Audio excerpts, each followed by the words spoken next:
Selamat siang pemirsa, Presisi Siang kembali hadir untuk Anda edisi Selasa 16 Desember 2025.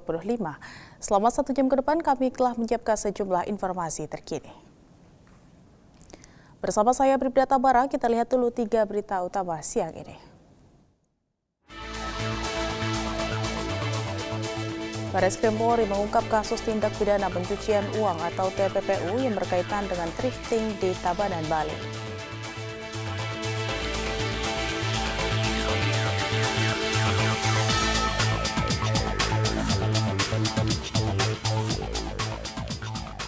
Polres Kutai Timur menunjukkan respon cepat dan terpadu dalam menangani banjir yang melanda Desa Dehasliah Bing, Kecamatan Muara Wahau, Kutai Timur, Kalimantan Timur.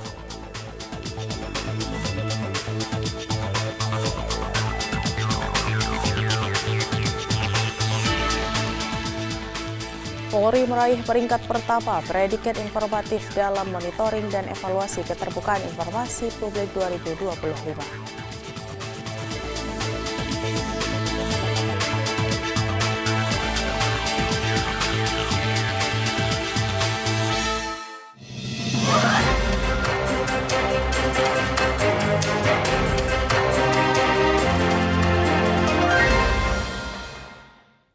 Di informasi pertama, pemirsa, Bareskrim Polri mengungkap kasus tindak pidana pencucian uang atau TPPU yang berkaitan dengan thrifting alias perdagangan impor pakaian bekas di Tabanan, Bali. Dalam kasus ini, penyidik menetapkan 2 orang tersangka dengan omset fantastis mencapai triliunan rupiah. Berikut Bribda Mia melaporkan untuk Anda.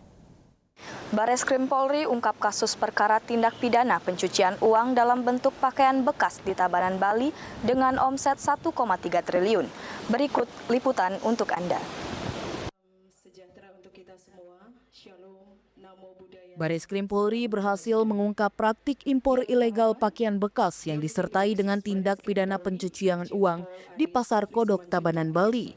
Pengungkapan ini menjadi salah satu upaya tegas Polri dalam memberantas kejahatan ekonomi terorganisir. Dalam kasus ini, penyidik berhasil menetapkan 2 orang tersangka berinisial ZT dan SB.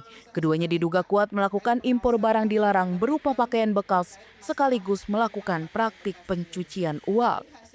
Hasil penyidikan mengungkap aktivitas ilegal tersebut menghasilkan omset mencapai 1,3 triliun rupiah. Dengan barang impor berupa pakaian bekas yang didatangkan dari Korea Selatan melalui Malaysia sebelum masuk ke Indonesia.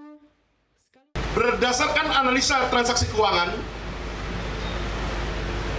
oleh PPATK, total transaksi importasi ilegal yang dilakukan oleh kedua tersangka, dalam hal ini ZT dan SB, selama periode waktu 2021 hingga 2025, mencapai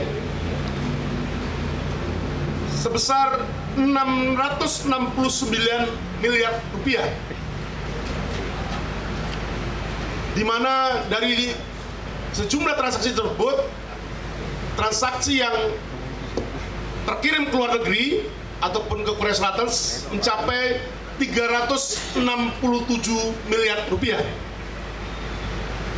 Adapun modus operandi yang dilakukan oleh kedua tersangka dalam tindak pidana yang dilakukan, di mana tersangka ZT dan SB melakukan pemesanan barang ataupun pakaian bekas ini dari luar negeri, dalam hal ini adalah negara Korea Selatan, melalui penghubung yang berwarga negara asing dengan cara melakukan pembayaran melalui beberapa rekening, baik atas nama rekening tersangka maupun atas nama orang lain, dan juga melalui jasa remitansi. Kemudian barang-barang pesanan tersebut yang merupakan barang-barang dalam kategori yang dilarang impor dimasukkan melalui jasa transporter melalui ekspedisi laut yang beroperasi dari Malaysia, negara Malaysia, untuk kemudian dimasukkan ke dalam daerah pabean Indonesia. Selanjutnya dilakukan pengiriman sampai ke tujuan melalui jasa transportir ataupun ekspedisi darat ke wilayah Indonesia sampai dengan tujuan penyimpanan di gudang penyimpanan Bali yang kemudian akan dikirimkan ke Surabaya, Bandung, termasuk di Bali sendiri. Adapun keuntungan dari penjualan barang-barang ilegal tersebut ataupun keuntungan dari praktek importasi ilegal terkait dengan pakaian bekas dari Korea Selatan ini digunakan oleh tersangka untuk memperbesar usaha transportasi bus yaitu PT KYM dan toko pakaian milik tersangka ZD. Tersangka juga melakukan pencucian uang dengan menyamarkan beberapa transaksi menggunakan rekening atas nama orang lain, sehingga keuntungan dari penjualan barang ilegal tersebut bercampur dan seolah-olah berasal dari hasil usaha PT KYM yang merupakan perusahaan transportasi bus dan dari toko pakaian tersebut.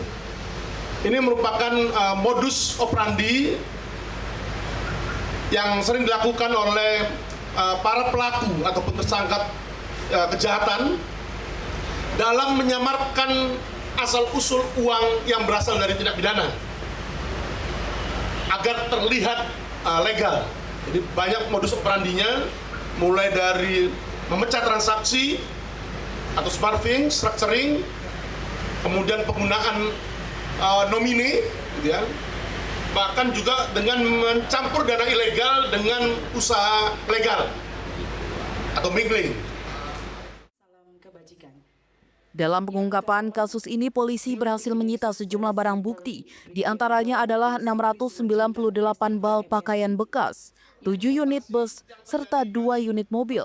Dengan total nilai aset yang disita memperkirakan mencapai 22 miliar rupiah.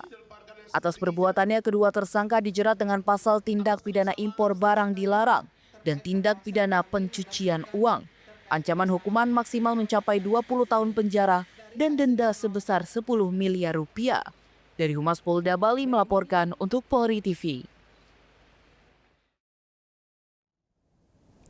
Dan pemirsa, Kepolisian Daerah Jawa Barat melalui Satuan Reserse Narkoba Polresta Cirebon berhasil mengungkap 2 kasus peredaran narkotika dan obat-obatan terlarang selama periode Desember 2025.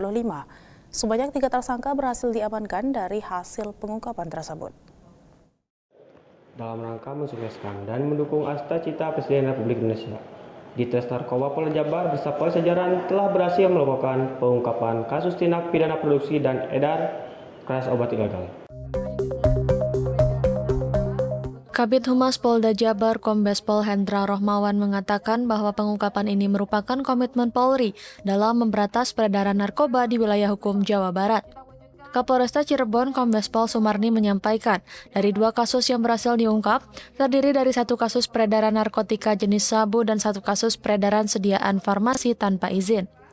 Polisi mengamankan 3 tersangka masing-masing berinisial AS, usia 26 tahun, AA, usia 31 tahun, dan D, usia 28 tahun.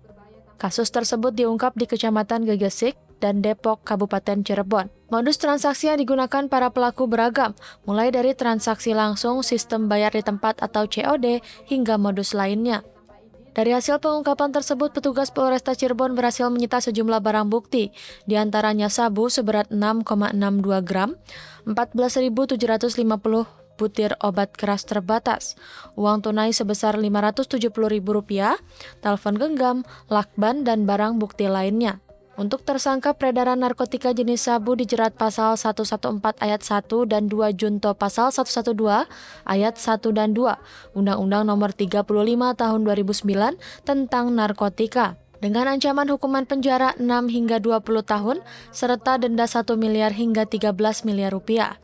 Sementara itu, tersangka peredaran obat keras tanpa izin dijerat dengan pasal 435 junto pasal 138 ayat 2 dan 3 Undang-Undang Nomor 17 Tahun 2023 tentang sediaan farmasi dengan ancaman pidana penjara maksimal 12 tahun dan denda maksimal 5 miliar rupiah.